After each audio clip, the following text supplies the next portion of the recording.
Before America had a First Lady, Abigail Adams was shaping a nation with her words, urging liberty, courage, and women's rights. How did her letters help influence the birth of the United States? Welcome to Oliver's History Project, where you'll learn about the history in the novel, The Unlikely Life of Oliver Atkinson.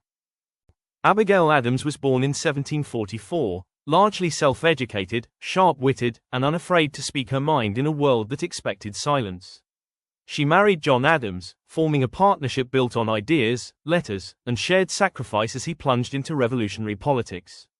With John often away, Abigail ran the family farm, raised children, managed finances, and survived shortages and wartime fear. Through hundreds of letters, Abigail advised John on politics, morale, and liberty, becoming one of the Revolution's sharpest private voices.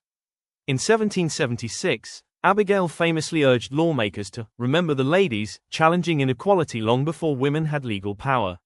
While John served abroad as diplomat, Abigail endured years of separation, offering counsel, encouragement, and unshakable loyalty.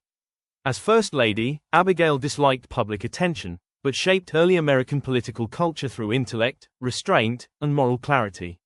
Abigail Adams helped hold the revolution together, proving that courage, intellect, and conviction can shape history without firing a shot.